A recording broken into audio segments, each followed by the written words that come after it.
नमस्कार, आप देख रहे हैं भोजपुरी न्यूज टाइम में शंभू सर इस वक्त आगरा में मौजूद हूँ और आगरा की एक ऐसी सीट जिस सीट पे लगातार कैंपेनिंग कर रहे हैं एसपी सिंह बघेल, जो प्रोफेसर रहे और अपनी राजनीतिक पकड़ जो एक इंस्पेक्टर से शुरू करते हैं। तो देश के अंदर एक ऐसी राजनीतिक पीच पे एक ऐसा धुआंधार जो कंटेंट करते हुए और कैंपेन करते हुए राजनीतिक पकड़ बनाते हुए एसपी सिंह बघेल फिर से आगरा की सीट पे, क्या मिजाज है सर आगरा का?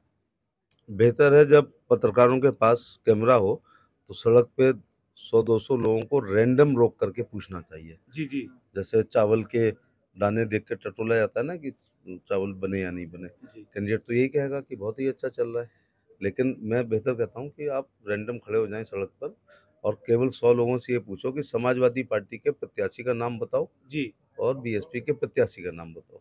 जी तो हो सकता है 98 लोग नाम ना बता पाएं, लेकिन आजकल जात के अनुसार चिन्ह पर वोट पड़ने लगा है, जी तो ये थोड़ा ठीक नहीं है। यदि मोदी जी के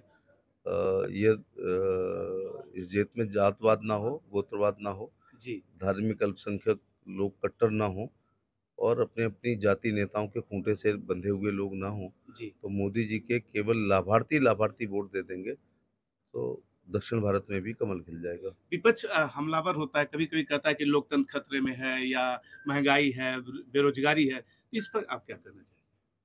इसके अलावा तो कुछ कह नहीं पा रहा ना। लोकतंत्र को ना कोई खतरा है, ना संविधान को कोई खतरा है, जी, लेकिन ये अजीब जुमलेबाजी एक आजकल हो रही है। कांग्रेस जो आपातकाल लगा करके संपूर्ण विपक्ष को जेल भेजा और आप भी उस समय जेल चले जाते अगर जी, इंटरव्यू ले रहे होते जी, किसी जी, का। ठीक है? प्रेस की अभिव्यक्ति पर रोक लग गई थी, जी, स्वतंत्रता पर रोक लग गई थी। तो उन लोगों के मुँह से ये संविधान को खतरा या लोकतंत्र को खतरा, ये अच्छा नहीं लगता है।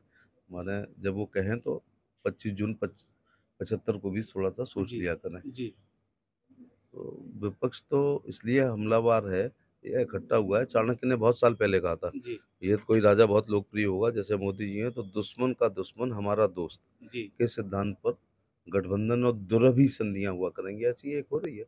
जी। जी, बहुत अच्छा। और अभी आप एसपी सिंह बघेल को सुन रहे थे, जो लगातार जनता के बीच बने हुए हैं। जनता आशीर्वाद दे रही है और जनता सीधे-सीधे इस बार भी लोकसभा चुनाव में इनकी तरफ आकर्षित हो रही है। देखते रहिए भोजपुरी न्यूज़ टाइम। ठीक सर। ले, बहुत अच्छा।